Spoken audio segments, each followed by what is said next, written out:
welcome to part 3 of this beginners series. In the first part, we looked at the formation of major scales, and in the second part, we looked at how to form the basic triads, that is the major triad, the minor triad, the augmented triad, the diminished, and the half diminished triad. Now, in this part 3, we're going to look at how to invert the chords. Chord inversions is actually a very important skill in playing music, because in most cases, if you play all your chords in root positions, then you realize that your hands will be jumping. Let's say I wanted to do an arbitrary progression in the key of a C, 1 to 4 to 1. Then this is my number 1 of C. This is number 4. Then number 1. So you realize my hands are jumping from 1 to 4. Then you go back to 1. This is a very, very difficult task to do, especially if you're a beginner, because the hands have not developed a lot of independence to enable you to jump just from 1 to 4 and 1. And that can tremendously interfere with your play as you're beginning to play your gospel music. This is Nick's Piano. If at all you're new to this channel, please, I would urge you to subscribe to my channel and like these videos. You can share the video and leave your comments at the end of this particular tutorial. Today, we're doing this tutorial in the key of F sharp. I'd received a request from one of my viewers requesting me that can I explain how to do the chord inversions in the key of F sharp. So we'll start straight away by spelling out the F sharp major scale. The F sharp is number 1, G sharp is number 2, A sharp is number 3, B is number 4. C sharp is number 5, D sharp is number 6, F is number 7, and we are back to number 1. So, do, re, mi, fa, sol, la, ti, do, ti, la, fa, mi, re. So, in the previous videos, we looked at how to form these chords in their root position. When we talk of a chord in root position, it means that the lowest note in that chord is actually the scale degree of that particular chord. Like in F sharp, when we play this as our F sharp, you can see that the lowest note is the F sharp, and therefore this chord, built in the order of 1, 3, and 5, we call it the root position of that chord. While playing, sometimes you might be forced to play the same 3 notes but in different arrangement. So for triads, we have the root position, we have the first inversion, and we have the second inversion. Sorry.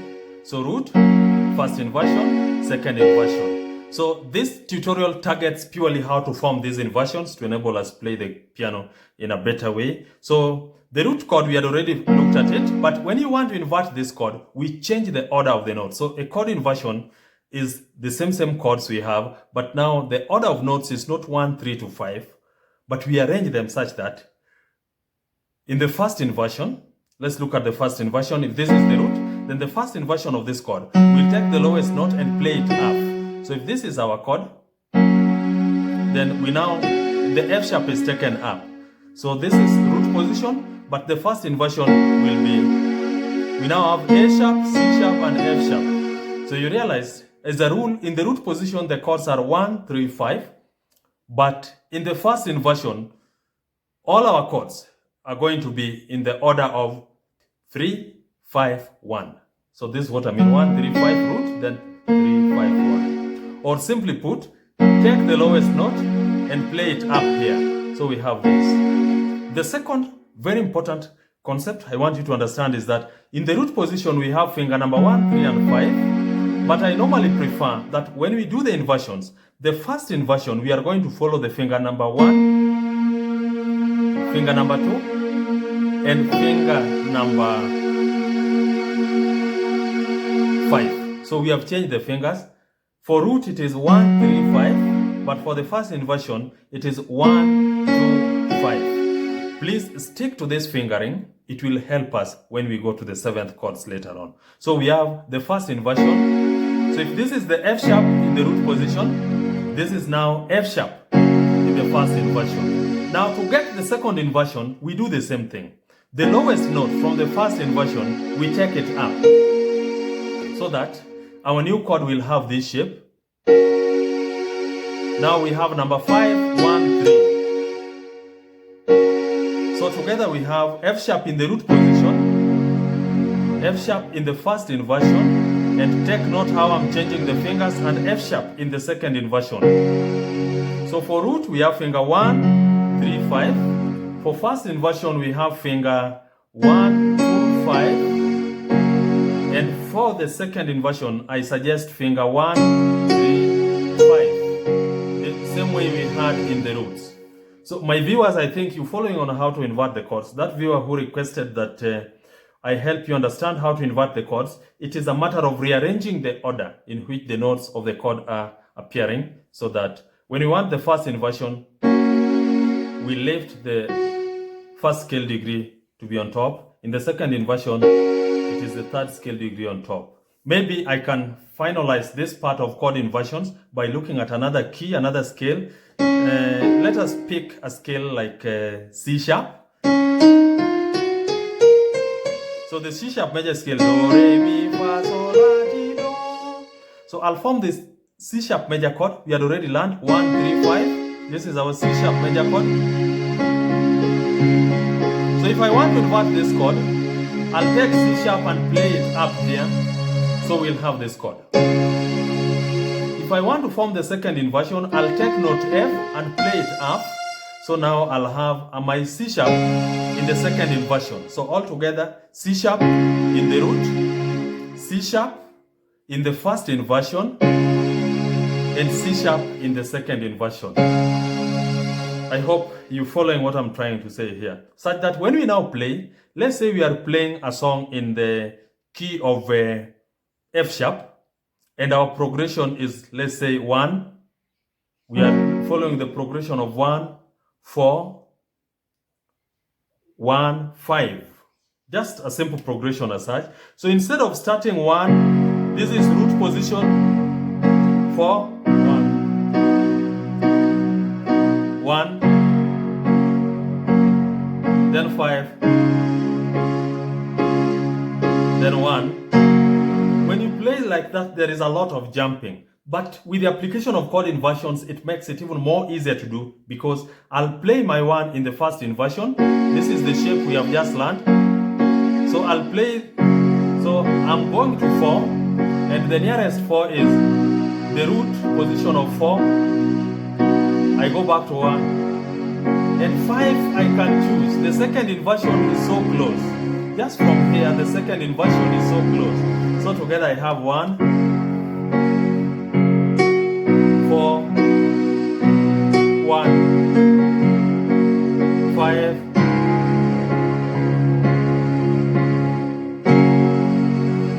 I want to believe you are seeing that when we incorporate the chord inversions, then now the hands do not jump. I have 1.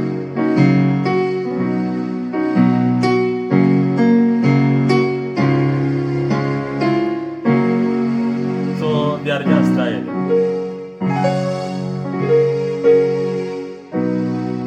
So, can you, viewers, practice the chord inversions?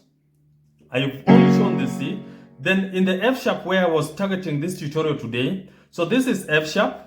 The chords in root 1, 2, 3, 4, 5, 6, 7, 1. We can invert the chords, and this is how I want you to practice it. First of all, practice the root positions.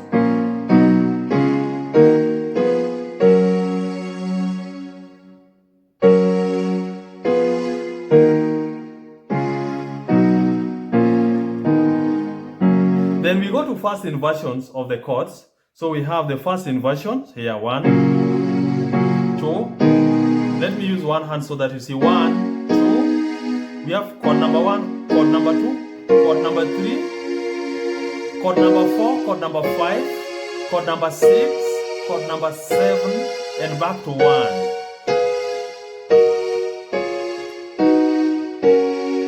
Sorry.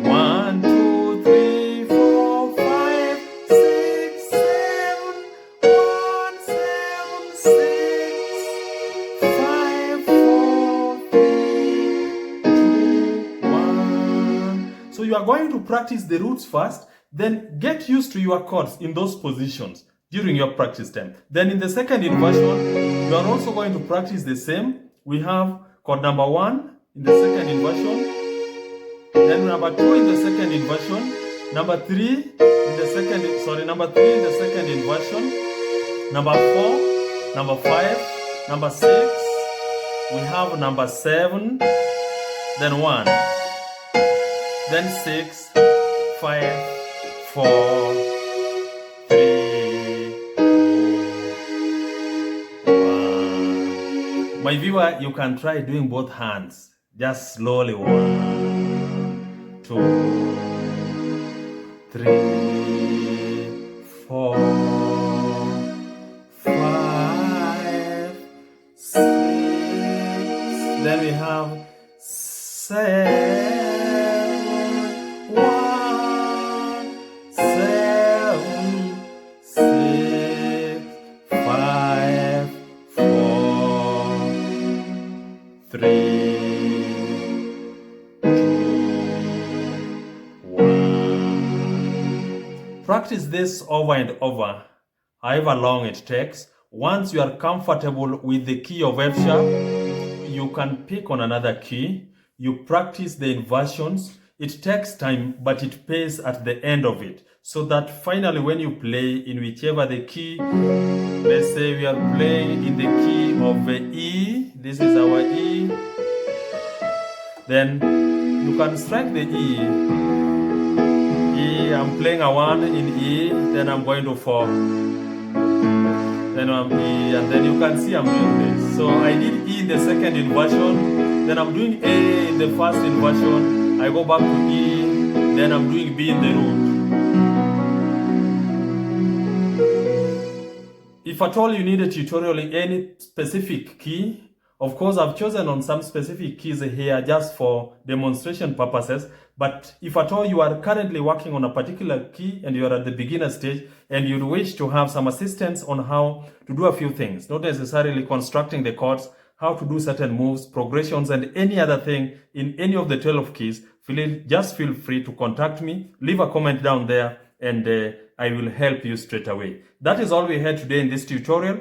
I hope from where we began in part 1, part 2, and part 3 today, you are getting ready and closer to start playing your gospel music.